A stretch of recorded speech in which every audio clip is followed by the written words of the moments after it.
Assalamualaikum warahmatullahi wabarakatuh. Alhamdulillahi rabbil alamin. Wassalatu wassalamu ala ashrafil mursalin Nabiina wa maulana Muhammadin wa ala alihi wa sahbihi ajma'in. Wa ashhadu an la ilaha illallah wahdahu la syarika lah. Wa ashhadu anna Muhammadan abduhu wa rasuluh. Salawatu rabbi wa salamu alaihi wa ala alihi wa ashabihi wa man sara ala nahjihi wa istanna bi sunnatihi ila yaumiddin.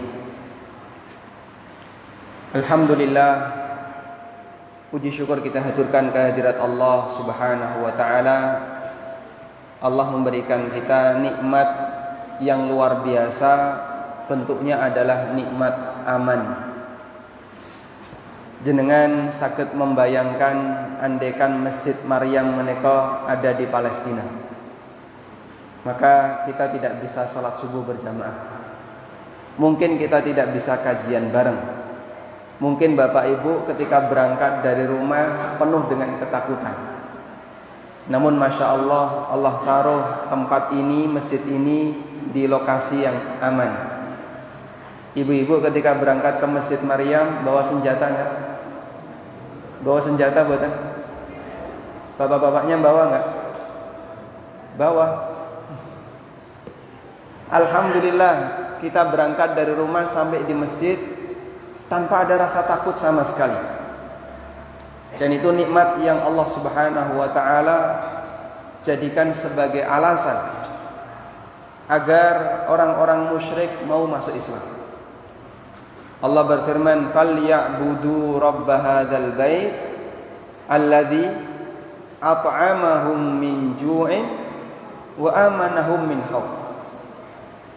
Sembahlah Rabb, Tuhan pemilik Ka'bah, Rabb hadzal bait alladzi at'amahum min ju', yang telah memberikan makanan sehingga kalian tidak mengalami kelaparan, wa amanahum min khauf, dan memberikan rasa aman sehingga kalian tidak mengalami ketakutan.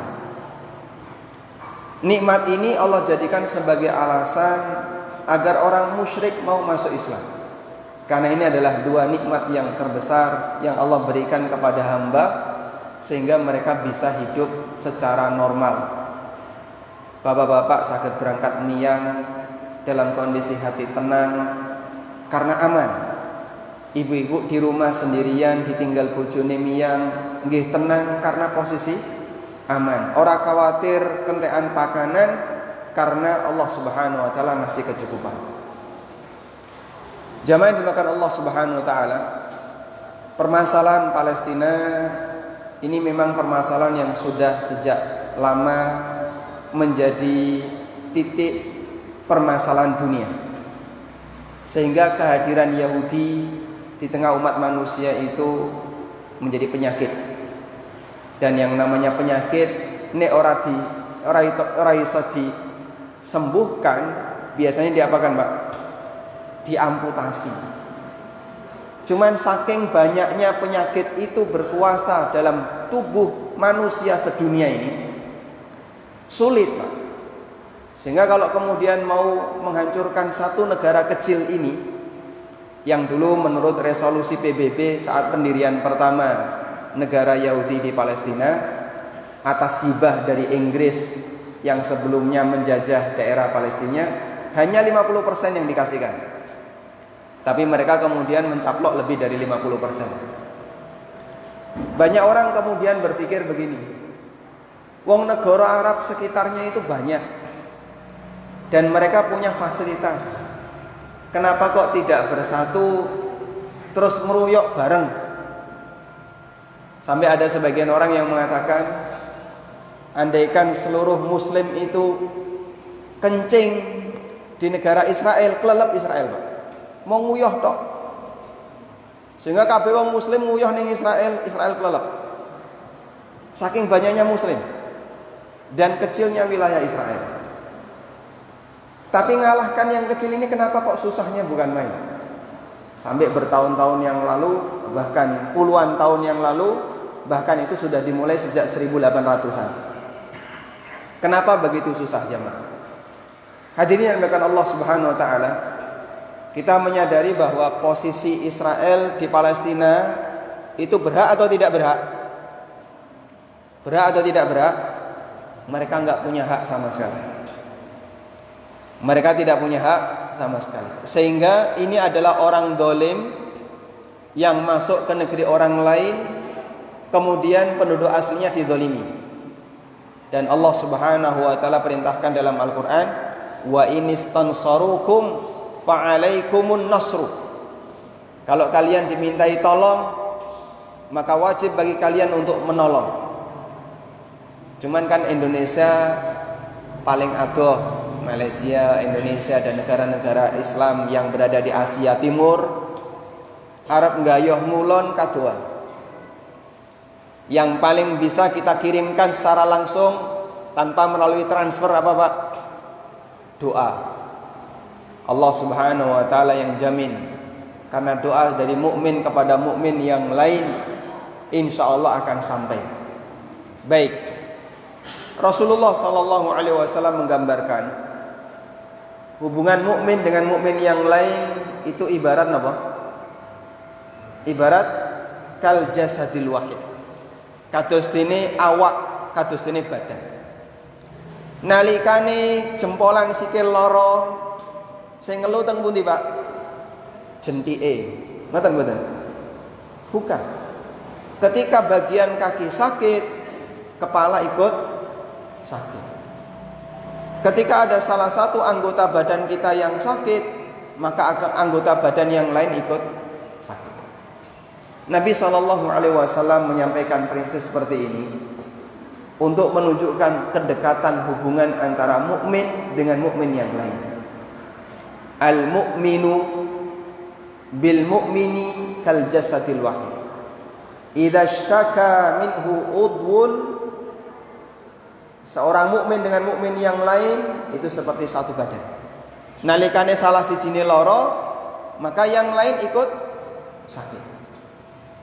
Maka kita seharusnya ikut merasa sakit ketika ada sebagian di antara saudara kita yang mukmin disakiti, didolimi. Cuman sangat disayangkan tadi ya, sebagaimana yang tadi disampaikan oleh Pak Takmir dalam mukaddimah, menurut informasi dari sebagian dari sebagian kantor berita di Turki, bahwa lebih dari 50% media sosialnya orang Indonesia itu justru mendukung wong kafir. Tapi wajar saja karena belakangan Indonesia itu penganut aliran pluralisme dan aliran sekuler itu makin banyak jumlahnya. Dan mereka banyak sekali yang bermunculan. Ada banyak sekali kader yang mereka itu sekolah di Israel. Dan bahkan kadang secara terang-terangan menyampaikan, aku iki wong Yahudi. Alhamdulillah sampai sekarang agama Yahudi tidak diresmikan di Indonesia, meskipun mereka sedang berjuang. Dulu sempat hampir saja diizinkan, dilegalkan, sehingga jadi agama yang ketujuh. Mulai dari Islam sampai Hindu, tambah Konghucu, nanti satu lagi yaitu Yahudi.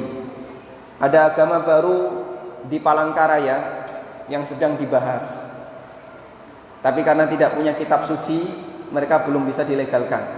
Namanya agama Kahuripan. Saya sempat lewat di kampusnya itu, dan di situ para tokoh-tokohnya sedang membuat kitab suci.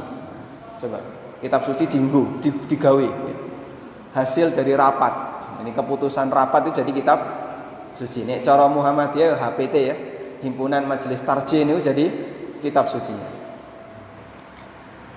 Sehingga jamaah yang dimuliakan Allah Subhanahu wa taala, sangat memungkinkan agama-agama itu akan bertambah di Indonesia. Dan sebab utamanya adalah orang-orang liberal, orang-orang komunis yang mereka bersembunyi di kampus-kampus, kemudian nempel di ormas-ormas besar yang ada di Indonesia, memperjuangkan pemikiran sing jenenge wong muslim itu tidak boleh kolot, kudu membolehkan agama yang lain untuk turut berkembang, maka tidak boleh melarang orang beragama yang lain. Kalimat ini betul, tidak boleh melarang orang lain beragama. Dan itu jadi undang-undang di negara kita. Cuman mendukung orang lain untuk kafir, hukumnya apa? Dilarang. Karena kita semuanya meyakini tidak ada agama yang diterima oleh Allah kecuali Islam. Baik, kembali ke tadi jamaah. Karena pengaruh keberhasilan dakwah sekuler, dakwah liberal inilah banyak medsos yang nampak di permukaan kelihatannya mendukung Israel. Salah satu di antara alasan mereka bahwa Israel ini kan keturunan Nabi sinten, Pak? Yahudi ini keturunan Nabi sinten? Keturunan Nabi Israel. Sinten Israel niku? Nabi sinten? Yakub alaihi salatu wassalam. Dan Nabi Yakub anaknya Ishak, Ishak anaknya Ibrahim. Rasulullah sallallahu alaihi wasallam pernah ditanya oleh seorang sahabat, "Ya Rasulullah, man khairun nas?" Ya Rasulullah, menungso sing paling apik niku sinten? Nabi sallallahu alaihi wasallam bersabda, "Karim, ibnu Karim, ibnu Karim, ibnu Karim, ibnu Karim." Manusia mulia, anak dari manusia mulia berturut-turut. Itu adalah Yusuf bin Yakub bin Ishak bin Ibrahim. Berturut-turut manusia mulia, keturunan dari manusia mulia. Baik. Betul, Bani Israel itu keturunan Nabi Yakub. Dan orang juga semuanya keturunan Nabi. Jenengan keturunan Nabi sinten? Kita itu keturunan dua Nabi. Bapak Ibu niku sedaya keturunan dua Nabi. Pertama Nabi Adam yang disebut dengan Abul Bashar Al-Akbar, Abul Bashar senior. Yang kedua Nabi Nuh alaihissalam yang disebut sebagai Abul Bashar Al-Asghar. Karena setelah kejadian zaman Nuh, semua manusia ditenggelamkan, yang berketurunan hanya Nabi Nuh. Sebagaimana yang Allah firmankan dalam Al-Quran, وَجَعَلْنَا ذُرِّيَّتَهُ هُمُ الْبَاقِينَ. Dan aku jadikan keturunan Nuh itulah yang bertahan. Selain Nuh tidak punya keturunan. Baik. Sehingga sedaya manungsa niku keturunan Nabi. Memang ada yang keturunan nabinya lebih banyak, seperti keturunan Nabi Muhammad SAW. Ada yang lebih pendek, ada yang lebih panjang. Namun sebatas masalah nasab itu tidak menentukan keberhaan. Karena itu yang Allah nyatakan dalam Al-Quran, Innal arda yarithuha li'ibadiyas sholihin. Bumi ini akan aku berikan kepada para hamba yang saleh. Sehingga yang berhak untuk bisa mendapatkan kesejahteraan di muka bumi ini bukan masalah garis keturunan, tapi yang berhak adalah siapakah orang yang saleh di sana. Penduduk Palestina yang mereka adalah orang-orang Arab dan sampai sekarang mereka berbahasa Arab. Sekalipun pengaruh dari luar, bahasa Israel berusaha untuk kemudian disematkan tapi nggak berhasil. Mereka adalah orang-orang yang lebih soleh jelas dibandingkan dengan orang Yahudi, karena agama mereka agama yang benar, penganut Nabi Muhammad SAW, sedangkan Yahudi mengingkari keberadaan Nabi Isa dan mengingkari keberadaan Nabi Muhammad SAW. Maka siapakah yang lebih berhak? Orang Palestina lebih berhak. Keberadaan Yahudi yang masuk, mereka adalah maling tanah orang. Tapi kemudian dia dolim kepada penduduk asli yang ada di Palestina.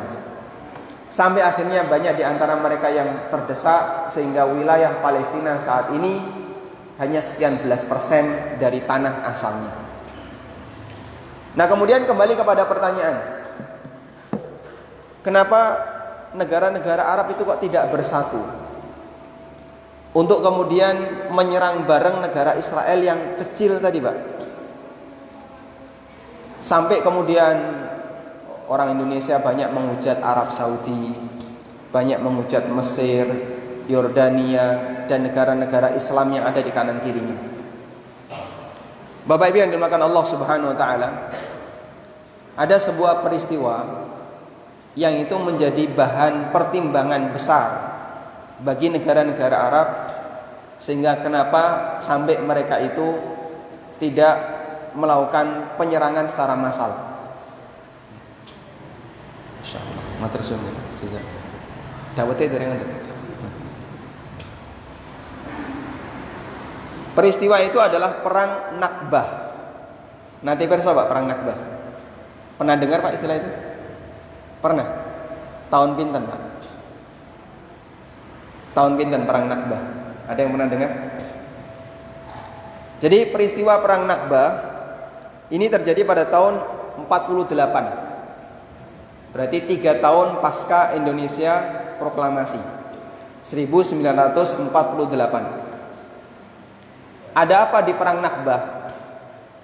Perang Nakbah ini adalah peristiwa di mana seluruh negara Arab itu bersatu untuk menyerang Yahudi yang ketika itu wilayahnya masih sekitar 50% dari wilayah Palestina. Mereka berusaha untuk bersatu. Nah, kemudian sebelum tentara itu menyerang, mereka meminta kepada para penduduk sipil Palestina, mohon kalian minggir dulu.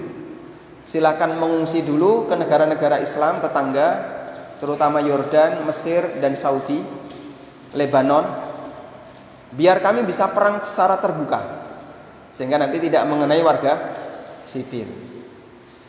Itu salah satu di antara sebab mumpung rano sing manggon, akhirnya negara Yahudi itu memperluas wilayah, terus dinggoni kabeh. Setelah itu terjadi penyerangan besar-besaran dalam peristiwa perang Nakbah. Dengan jumlah kaum muslimin tentaranya banyak, untuk menyerang wilayah yang kecil ini mereka dibantu Inggris dan negara-negara kafir yang lainnya. Kalahlah negara muslim.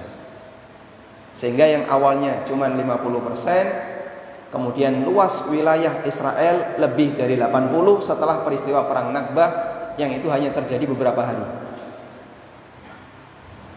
Kemudian juga sempat terjadi peperangan antara Mesir dengan Israel. Waktu itu orang-orang Yahudi sedang merayakan upacara keagamaan mereka, lalu diserang oleh Mesir. Hanya Mesir saja yang nyerang. Sampai banyak sekali pesawat-pesawat Yahudi yang dibom. Begitu selesai demikian, mereka balik nyerang. Mesir langsung luluh lantah, kalah.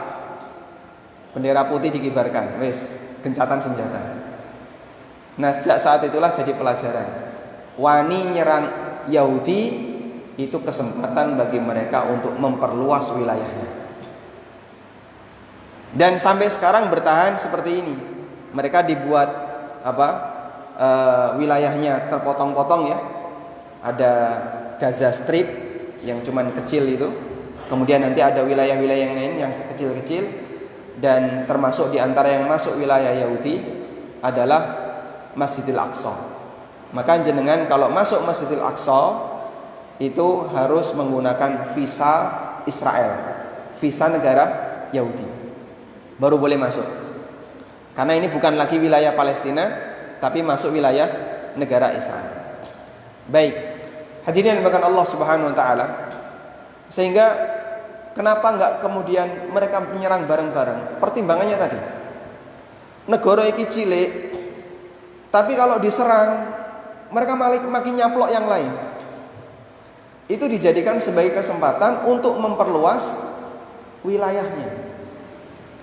Sehingga kalau kami diserang, maka itu masih ada wilayah yang belum jadi wilayah kami, dicaplok. Dengan alasan itulah lebih baik dijaga dulu, jangan sampai malah memperluas wilayah mereka dengan cara jangan melakukan penyerangan secara masif. Makanya sementara ini yang dilakukan adalah mempertahankan kondisi Gaza agar tetap bertahan, mempertahankan wilayah-wilayah yang lain. Nah, jawabnya dimakan Allah Subhanahu wa taala. Kenapa mereka tidak melakukan penyerangan dari udara pakai drone? Jadi negara ini punya sebuah sistem pelindungan yang disebut dengan Iron Dome. Iron Dome itu adalah kubah yang menghalangi setiap unsur logam bisa masuk. Sehingga kalau ada orang nyemplungno pacul Pak tekan dhuwur, dengan Iron Dome pacul itu hilang. Caranya gimana, Pak? Beruntung digawe kaya ngene iso, Pak. Ada orang kok ngelempar bom dari atas. Bom itu kan pasti ada unsur logamnya ya. Maka nanti sebelum sampai di bawah itu sudah hilang. Dan negara yang punya sistem pertahanan seperti ini salah satunya adalah Israel. Sehingga kalau kemarin Azerbaijan bisa merebut salah satu wilayahnya dari Armenia itu dengan menggunakan drone beli dari Turki, ini kenapa nggak dipakai untuk nyerang Israel? Nah, mereka punya Iron Dome tadi. Gimana sih bentuknya Iron Dome itu, Pak? Apa nek aku nyemplung ning kono terus ngilang dhewe? Jadi dia Iron Dome itu adalah wilayah udara yang dijaga dengan rudal-rudal di kanan kirinya. Banyak sekali. Pakai sensor, Pak. Engko nek ana benda asing masuk, ini langsung meledak. Jadi kayak peluru otomatis gitu. Ada benda asing masuk, mbah rupane bom atau pesawat dijatuhkan atau apa. Nah, ini langsung nyerang ke atas. Sehingga dia meledak di atas. Yang di bawah aman. Indonesia bisa enggak gawe koyo ngono? Atau Arab gawe ning Brondong. Ada Iron Dome gitu. Nanti kalau ada pesawat jatuh meledak di atas. Ada benda logam jatuh ditembak dari bawah langsung meledak di atas. Dan sampai sekarang teknologi ini terus dikembangkan. Itulah yang membuat kesulitan bagi negara-negara sekitar untuk kemudian bisa menyerang dari atas. Karena mereka menggunakan sistem tadi. Yang sangat mungkin serangan dari bawah. Nah, itu nggak kena Iron Dome. Sehingga mau bom apapun dari atas itu mesti meledak di atas. Intinya jamaah dimakan Allah, musuh satu ini yang menjadi penyakit dunia, dia adalah penyakit yang susah sekali untuk diamputasi, sangat kuat merekat di badan manusia, sehingga kalau mau diamputasi itu bisa melukai banyak sekali badan-badan yang lain. Makanya untuk sementara banyak yang memberikan saran, mungkin kalau serangan militer kita belum mampu untuk menyaingi. Dan penguatan yang bisa kita lakukan adalah dari sisi meminta dukungan dari masyarakat sedunia atas nama kemanusiaan. Walhamdulillah, banyak negara kafir di Eropa yang mulai mendukung Palestina. Banyak negara kafir di Amerika, orang-orang kafir di Amerika juga dukung kaum muslimin di Palestina dengan alasan kemanusiaan. Di situ banyak terjadi pembantaian, banyak terjadi pembunuhan dan seterusnya, termasuk anak-anak kecil, para wanita, warga sipil yang dia sama sekali tidak ada kaitannya dengan masalah militer menjadi bagian dari korbannya. Baik. Nah, yang terpenting jamaah dimuliakan Allah, kami ingin ingatkan begini ya. Jadi nek wayai kondisi nggak normal seperti ini kan banyak kaum muslimin terus nge-share berita, lalu menyampaikan pernyataan. Akhirnya apa? Orang muslim sendiri saling apa, Pak?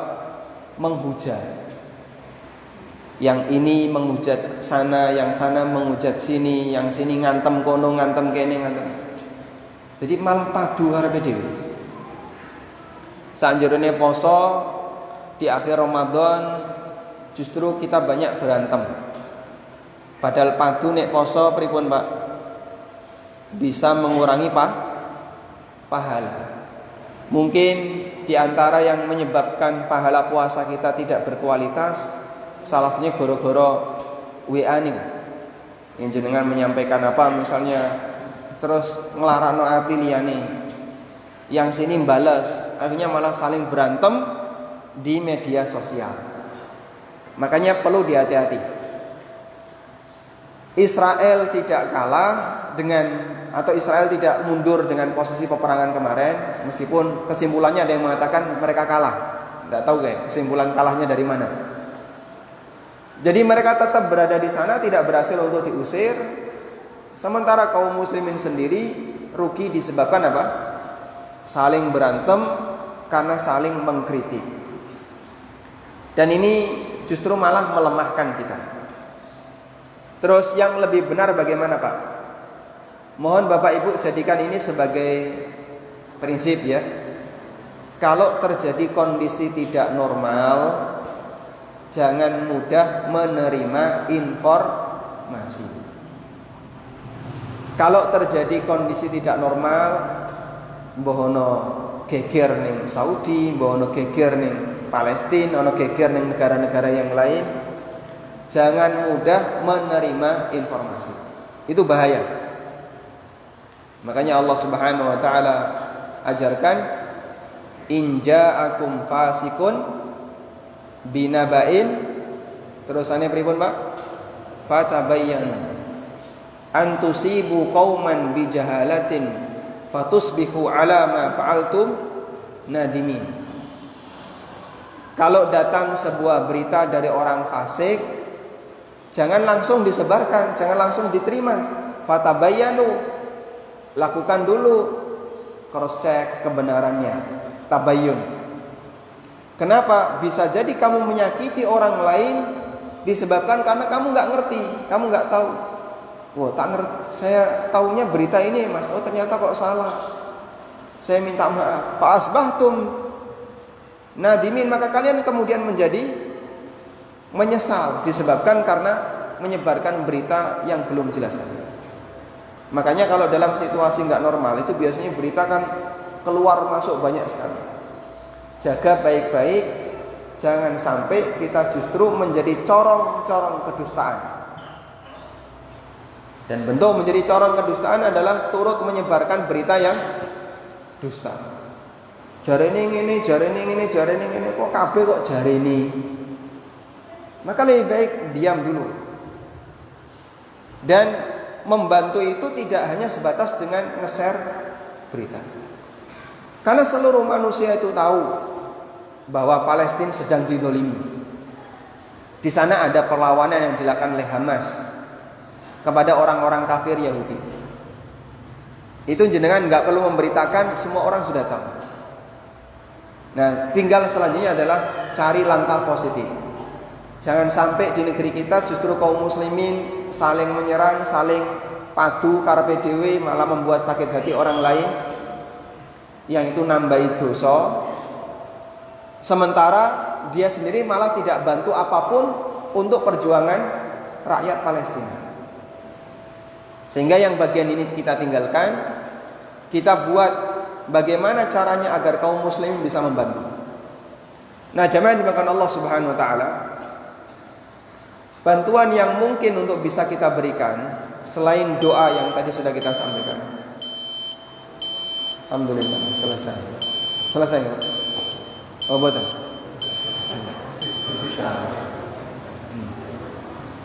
Ini enggak meledak kan? Ini meledos betul ini. Jadi selain dukungan dalam bentuk doa, yang bisa kita lakukan yang kedua adalah dukungan moral. Nah, dukungan moral itu bisa dalam bentuk dukungan pernyataan kita di media sosial. Memang ada yang dipedulikan, ada yang tidak dipedulikan. Kemarin saya menerima sebuah informasi, ada karikatur yang dibuat oleh orang Denmark. Denmark itu kan termasuk penggemar karikatur untuk ngejek orang ya. Jadi Israel digambarkan seperti anjing ya, sedangkan orang Palestina digambarkan seperti orang yang sedang tidur. Disebutkan tahun sekian anjing itu tidur di bawah, manusianya tidur di kasur. Tahun sekian anjingnya ikut tidur di atas kasur.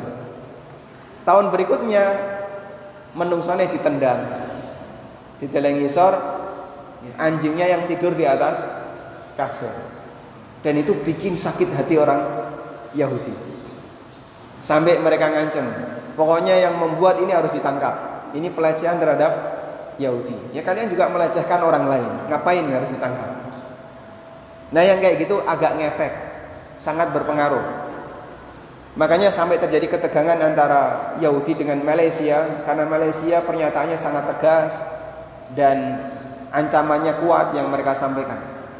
Sementara kalau Indonesia tadi ya masih abang hijau putih ya. Orang sing ngomong ini, orang sing ngomong ini, yang belum bersatu, sehingga kita kadang malah saling padu sendiri. Baik. Kemudian yang ketiga adalah bantuan materi. Nah, yang ketiga ini memang penuh dengan keterbatasan jamaah. Karena jenengan kalau transfer uang lalu ditampung oleh lembaga tertentu, untuk saat ini mereka belum bisa ngirim sama sekali. Situasi masih dalam kondisi tegang, sehingga kapal bantuan belum bisa masuk, apapun belum bisa masuk, baik logistik maupun pengobatan. Untuk saat ini belum bisa. Sementara hanya ditahan, dan nanti kalau sudah memungkinkan langsung diberangkatkan. Kemarin sempat ada kapal apa itu yang sempat mau masuk ke Gaza, kemudian diserang oleh orang-orang Yahudi dan mereka menang di pengadilan. Akhirnya yang menyerang itu dihukum oleh PBB.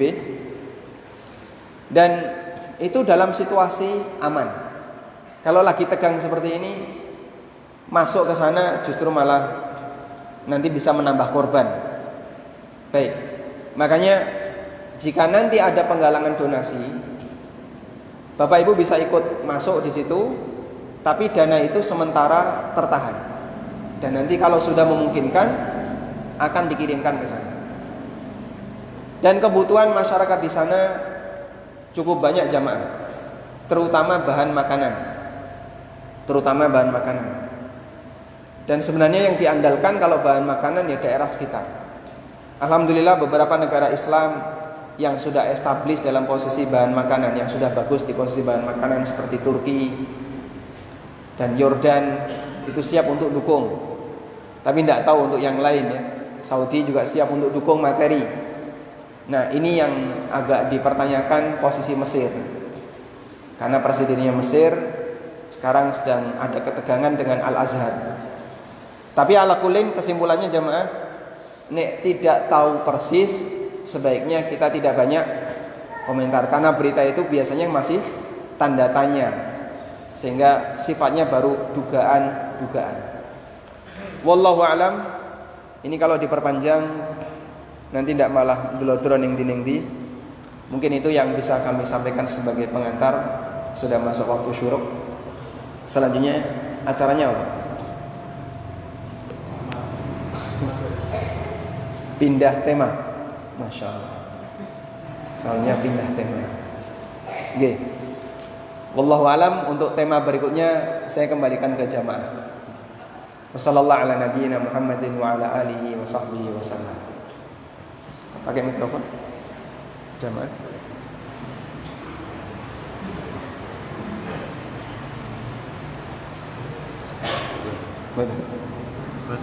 Oh. Monggo, barangkali jamaah mau menyampaikan sesuatu silahkan.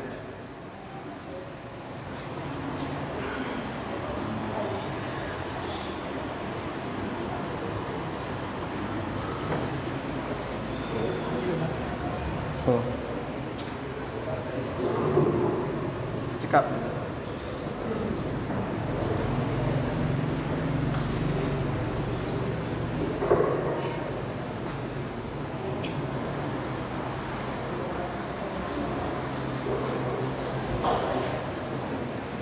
Monggo, Mas. Monggo silakan Pak D.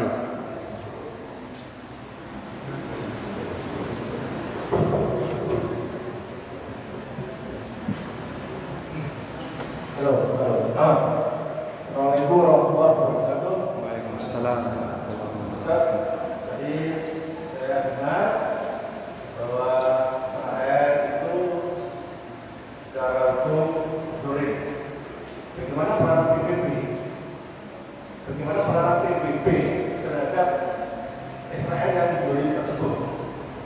diem aja atau memang nggak mampu atau seperti apa? Terima kasih. Baik. Bagaimana peran PBB yang dia menjadi hakim bagi dunia untuk saat ini? Ketika melihat tragedi kemanusiaan dan kezaliman yang dilakukan oleh orang-orang Yahudi. Pada waktu Israel itu pertama kali menduduki Palestina, dan itu atas resolusi dari PBB, dan mereka mendapatkan hak sebagian tanah hibah dari Inggris. Raja Saudi yang waktu itu adalah Raja Faisal bin Abdul Aziz, beliau dengan tegas mengatakan kami nggak mau ikut PBB. Jadi waktu itu Saudi belum gabung. Dan Raja Faisal menyatakan kalau kami ikut PBB berarti kami menyetujui resolusi PBB yang mengizinkan Israel untuk menduduki Palestina. Ceramah itu rekamannya sampai sekarang masih ada. Ceramah Raja Faisal sampai sekarang rekamannya masih ada. Sehingga justru Bapak Ibu ya, yang ngasih wilayah itu ya atas resolusi PBB. Cuman kan kita tahu sendiri, di balik PBB itu yang paling berkuasa adalah yang sejenis dengan mereka. Sehingga wajar saja kok ini melegalkan bentuk penjajahan. Padahal PBB itu kan dibentuk dengan tujuan besar untuk menyelesaikan semua kegiatan penjajahan yang ada di dunia ini.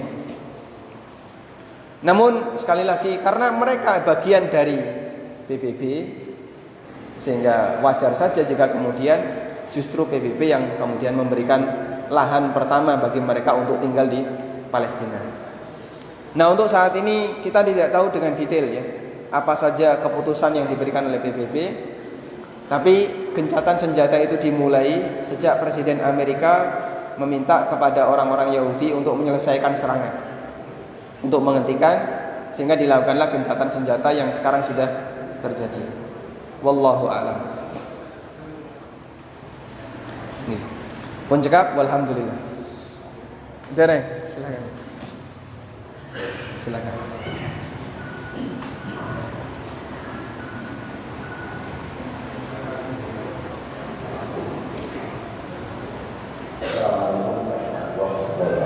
Waalaikumsalam warahmatullahi wabarakatuh.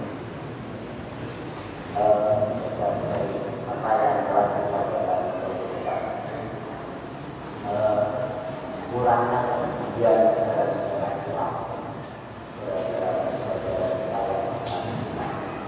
ketika menunjukkan dunia ini Islamnya buruk apa. Yang kedua, bagaimana peran ulama dan pesan ulama seluruh dunia. Karena ayat-ayatnya sebenarnya tidak.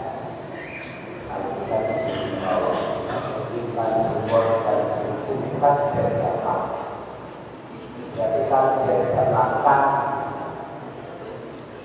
kan menatakan hal Tuhan kembali dan melakukan betul kalau dia melakukan pembelaan terhadap Palestina dari betul, tapi kalau dia dari betul sama apa yang harus kita lakukan?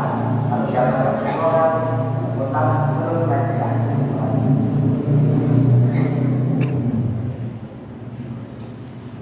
Masya Allah.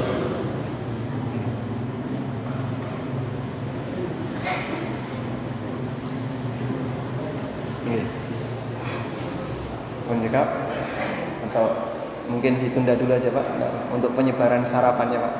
Kita lanjut nanti.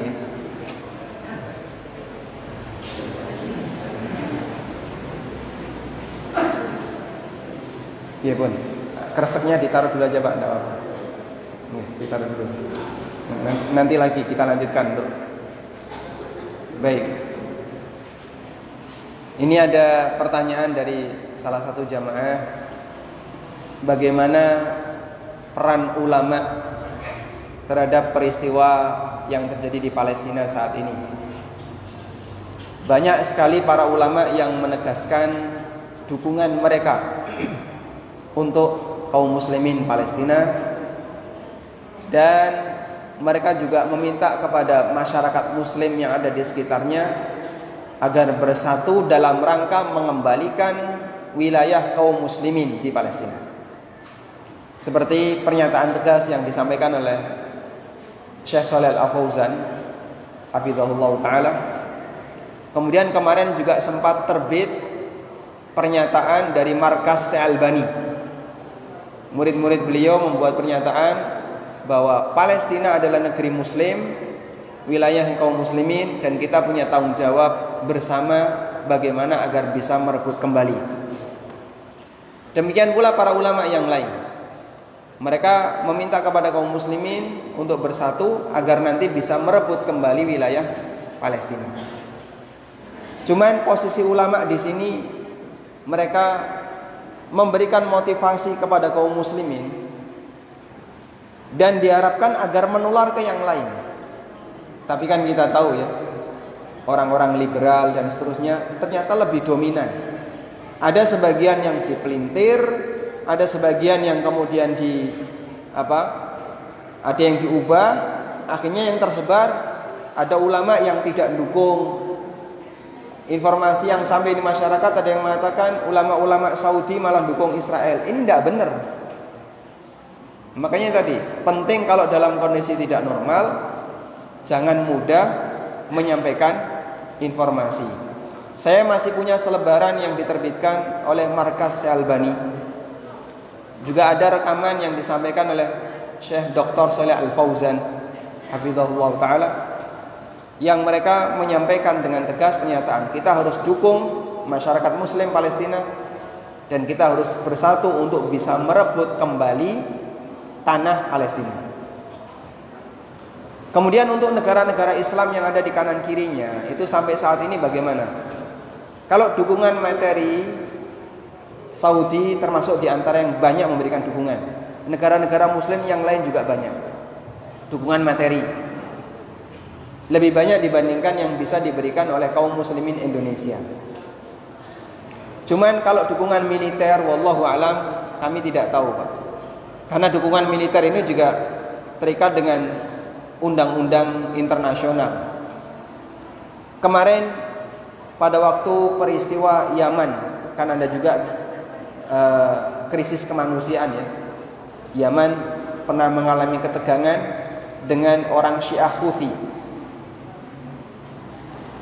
Kenapa Saudi bisa bantu dengan dukungan militer, tapi yang ini nggak bisa? Karena Saudi ketika itu diminta oleh presidennya untuk bantu menyelesaikan konflik di Yaman.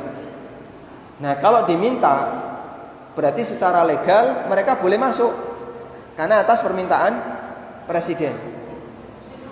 Sebagaimana dilakukan yang sama oleh negara oleh Suriah, di mana presiden Suriah Bashar al-Assad meminta bantuan kepada Iran dan Rusia untuk turut menyelesaikan konflik di negaranya. Akhirnya yang banyak dibantai kaum muslimin Ahlussunnah atas permintaan dari kepala negara, dan itu legal secara undang-undang internasional. Sehingga kalau tiba-tiba kok negara luar ngirim bantuan militer ke Palestina, kamu ini alasannya apa? Dasar hukumnya apa? Kalau tidak ada, malah diserang bareng sama orang-orang kafir, dan itu akan justru membuat korban yang semakin banyak. Sehingga jamaah dimakan Allah, ada banyak undang-undang yang berlaku secara internasional, dan itu juga menjadi bahan pertimbangan bagi negara-negara muslim kenapa mereka tidak bisa mengirimkan bantuan militer ke Palestina. Wallahu a'lam. Kita cuma berharap semoga Al-Quran tidak menjadi hujah yang akan menuntut kita di akhirat, tidak menjadi hujatun alaika, dan mereka insya Allah sudah menunaikan haknya. Cuman masalah praktek di lapangan ada banyak faktor yang menjadi bahan pertimbangan. Ngeten ya. Wallahu a'lam. Terima kasih.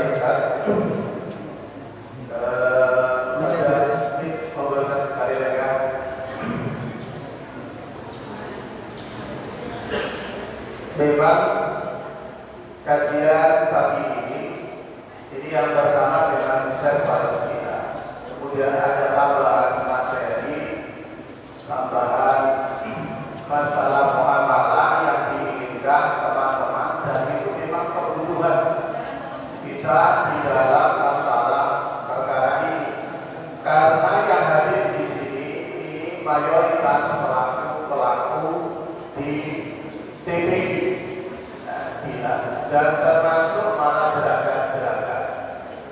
Nah ini, makanya ada usulan tambahan pembahasan itu terkait dengan harta mengancam kebahagiaan. Ini mungkin dari sisi bagaimana kita dalam mencari memperoleh harta tersebut dan di dalam mentasawufkan. Nah, yang jadi masalah kita ini di masyarakat Brunei ini hampir-hampir di dalam bahasanya itu nanam saham, nanam modal, misalnya ke jeragan dengan nilai bumi 1 juta, kemudian nanti mendapat bagi jatah bagiannya pirang wong kan sesuai dengan kesepakatan. Cuma yang jadi masalah itu tidaklah rugi dia tidak mau rugi. Itu yang pertama. Yang kedua juga sudah biasa, kita menjadi biasa para pedagang-pedagang menggunakan di dalam rangka untuk mempermudah usahanya itu menukar nota, karena hampir mayoritas kita ini di TPI itu banyakkan alami kemacetan dalam dana, sehingga teman-teman pengusaha ini mencari seseorang yang bisa mengucurkan dana tepat. Nah itu bagaimana mungkin di wilayah Brunei ini, karena memang keuangan di TPI ini berbeda dengan mungkin di TPI Malang, di TPI Juwono, itu yang menanggulangi sebuah lembaga atau koperasi. Jadi urusan keuangan itu mereka yang mengcover, tapi kita ini masing-masing individu pengusaha itu, sehingga dia butuh kelancaran di dalam usahanya supaya tidak macet. Karena di pabrik yang macet tidak keluar dananya, maka supaya bisa kerja kupon ini ditukarkan ke simpulan. Ini Ustaz yang biasa berjalan di masyarakat kita. Monggo di nomor berikut di sampai akhir bersama terkait dengan amalan yang demikian ini. Terima kasih. Insyaallah. Di sini jeragan kathah, Bang. Kathah, Pak. Engkang jeragan angkat tangan, Pak. Sing jeragan. Ora ngaku mesti. Baik. Praktek tanam saham di jeragan. Nanti masang 100 juta dapat pinten bagian biasanya, Pak? Angsal pinten bagian? Tergantung. Ini boleh atau tidak? Jadi kalau jenengan tanam saham di jeragan, terus piyambake berangkat, nanti kalau pulang dapat bagian sekian. Akad seperti ini namanya akad mudharabah. Namanya apa? Akad mudharabah. Dan Allah Subhanahu wa taala mengizinkan akad mudharabah. Seperti yang Allah sebutkan di akhir surat Al-Muzammil. Wa akharuna yadribuna fil ardi yabtaguna min fadlillah.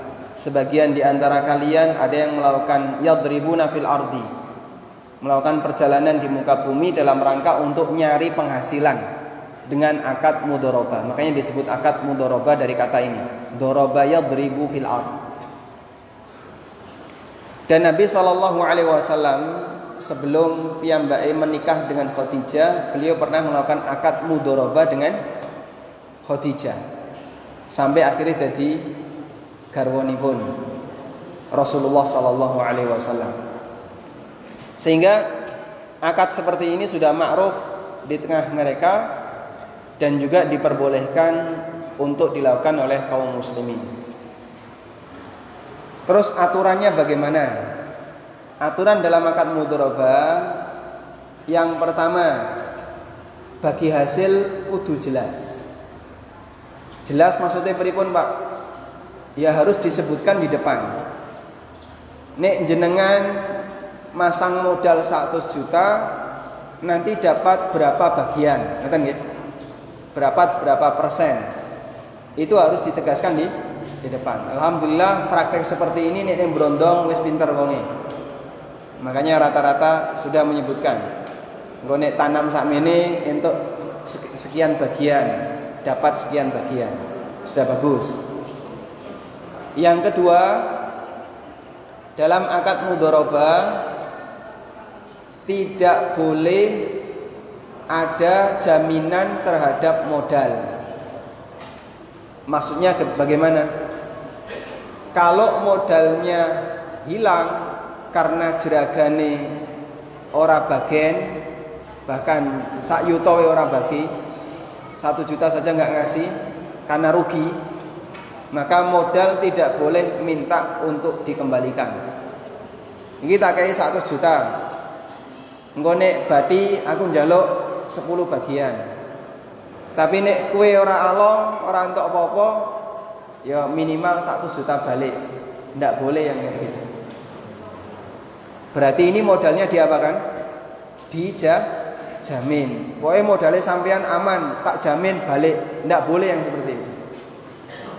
Nabi SAW bersabda, wala ribhu ma lam yudman. Tidak boleh ada keuntungan yang tidak menanggung resiko kerugian. Sehingga sapa sing wani bati kudu siap rugi. Ngeten nggih? Jadikan itu kaidah. Siapa yang mau mendapatkan keuntungan, maka dia harus siap dengan resiko kerugian. Nek bati gelem, nek resiko rugi ora gelem, oh ini bukan mudharabah, itu namanya akad utang. Nah kalau akad utang nanti tidak boleh ada keuntungan. Wes Pak, aku tak kai 1 juta Pak ya. Bati rugi pokoknya balik 1 juta. Boleh itu, tapi akadnya apa? Utang. Kok nek bati ora oleh tambahan, blas. Kalau dia minta tambahan, riba, dosa besar. Tapi kalau nanam saham 100 juta, engko nek bati aku njaluk 10 bagian, nek rugi jangan minta uangnya balik. Ngoten nggih? Nah, ini prinsip dalam mudharabah agar kita tahu bedanya antara akad mudharabah dengan praktek riba. Nah, di masyarakat kita nek rugi pripun, Pak? Teng berondong pripun? Sami kalian teng blimbing. Sami. Kalau seperti ini yang dipraktekkan nek rugi tetap njaluk balik modalnya, ini berarti sama dengan praktek napa? Riba. Seharusnya kalau rugi ya siap rugi. Nah, permainan saham seperti ini ada yang kelas kecil, ada yang kelas besar. Di perusahaan-perusahaan yang menerbitkan saham, mereka sudah bisa menerapkan kayak gini atas rekom dari MUI. Makanya jenengan kalau beli perusahaan Astra atau perusahaan Indofood atau perusahaan Unilever atau yang lainnya, ketika perusahaan itu rekornya turun, harga saham turun, bisa rugi. Sehingga jenengan nanam 100 juta, itu bisa tinggal 70 juta, 80 juta, bisa turun, melu rugi. Nah di masyarakat kita juga kita ajarkan kayak gitu.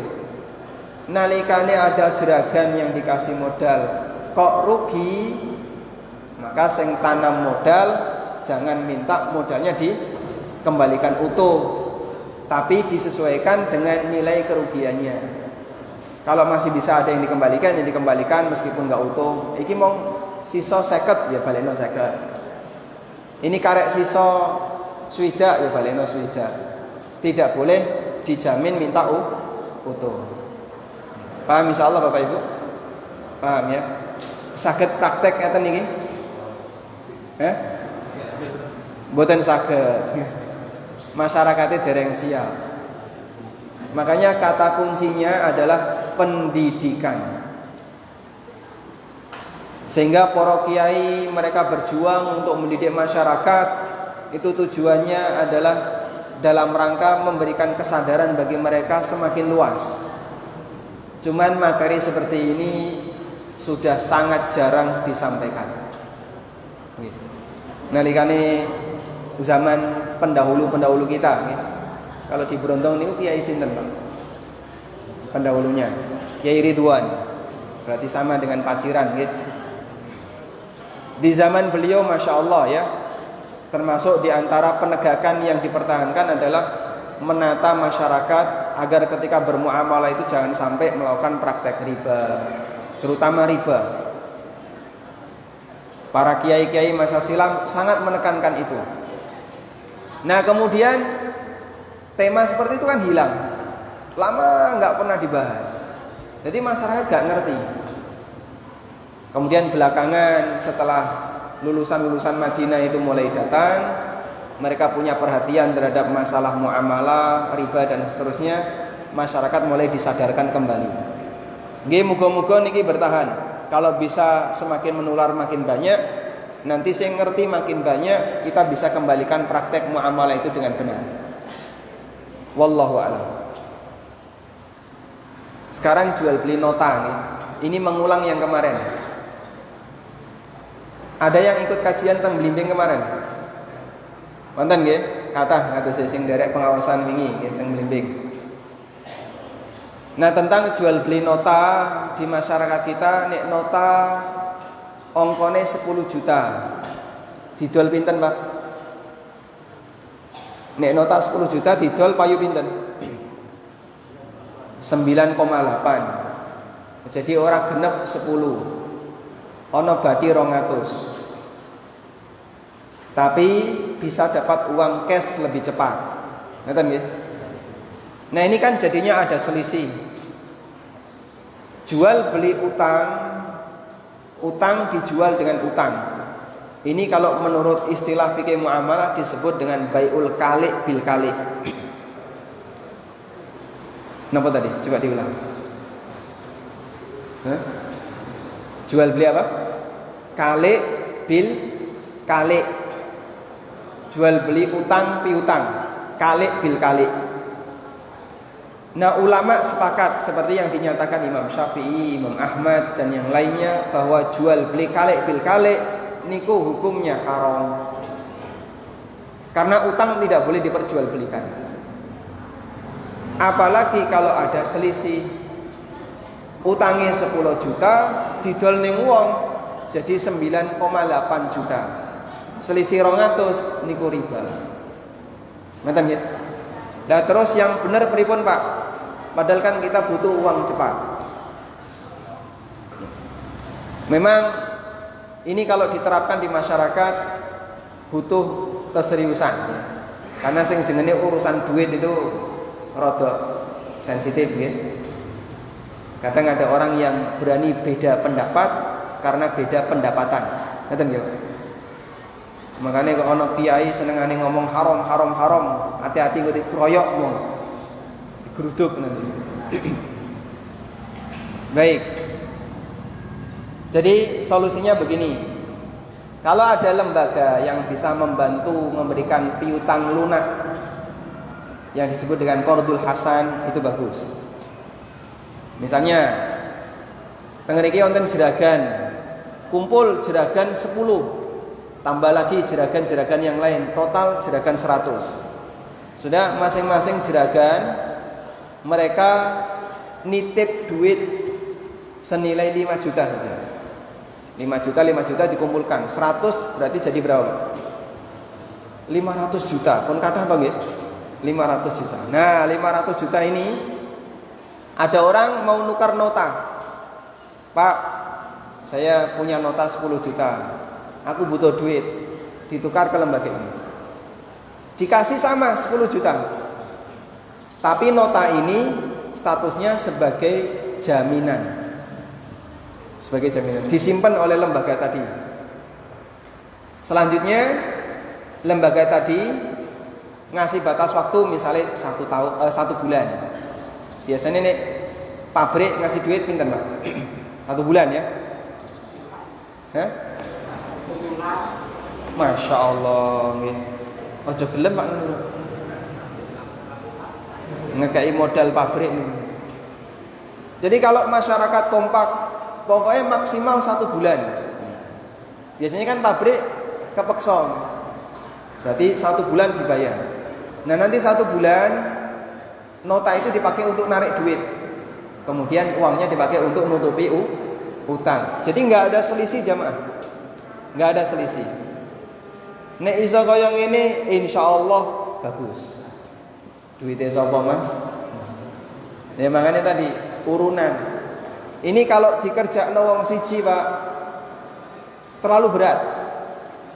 Makanya kita bisa melakukan dengan cara jama'i, rombongan. Ada berapa orang yang sudah punya kesadaran, monggo kumpul, kemudian nanti bisa membantu yang lain. Di Jogja, alhamdulillah, kami sudah berhasil membentuk komunitas seperti itu. Jadi para jamaah, saya meminta bagi yang punya duit nganggur di bank, silahkan taruh di lembaga kami. Ada yang ngasih 5 juta, ada yang 10 juta, tapi dikembalikan Pak, akadnya utang. Kita buat sertifikat utang. Monggo jenengan bawa, ini sertifikat utang. Nek jenengan butuh duit, tinggal bawa sertifikat ini, duitnya diserahkan, duitnya dikembalikan. Banyak sekali, terkumpul sampai puluhan. Nah itu dipakai untuk membantu kaum muslimin yang terlilit bank plecit, bank detail. Ini bank namanya. Bank detail ya. Yang korbannya itu rata-rata pedagang kecil di pasar. Diutangi 200, engko balike 250. Diutangi 500, balike 600. Sakno Pak, wong cilik-cilik niku Pak. Dimanfaatkan oleh bank titil niku. Nah, kehadiran lembaga ini membantu mereka. Para pedagang dikasih edukasi, dikasih pembelajaran. Riba itu dosa besar, haram, jangan sampai melakukannya lagi. Tobat. Sudah saiki tobat. Lah terus bar tobat piye carane nyaur utang? Tak silai. Tutupi utangmu ning bank titil. Tutup, sisuk nyicil ning kene tanpa tambahan. Tanpa tambah. Jadi utang 500 balik 500. Utang 300 balik 300. Dan itu cara yang sangat efektif untuk memerangi praktek riba di masyarakat. Insyaallah berondong saged ngeten nggih. Sing sugih kata kok meneng wae. Saged nggih? Saged napa saged? Piye Pak Ani? Pak Agus pripun? Ini tergantung penggeraknya ini. Coba diseriusi ngaten niki dengan nanti meminta bimbingan para ustadz atau kiai yang ada di sekitar Pantura. Dana itu dikumpulkan untuk membantu kaum muslimin yang membutuhkan, sehingga kita bisa saling ta'awun dalam rangka menjaga masyarakat agar tidak melakukan praktek riba. Insyaallah. Sanggup nggih? Nggih, katose kok wis lesu Pak. Padahal sarapannya pun siap. Nggih, mengatakan yang bisa kita sampaikan, mohon maaf jika ada banyak kekurangan. Dan barangkali kajian ini ada banyak komentar di YouTube, karena kita bahas bagian yang sensitif ya. Wassallallahu ala nabiyyina Muhammadin wa ala alihi wa sahbihi wa sallam wa akhiru da'wana alhamdulillahi rabbil alamin. Subhanakallahumma wa bihamdika asyhadu an la ilaha illa anta astaghfiruka wa atubu ilaik. Wassalamu alaikum warahmatullahi wabarakatuh.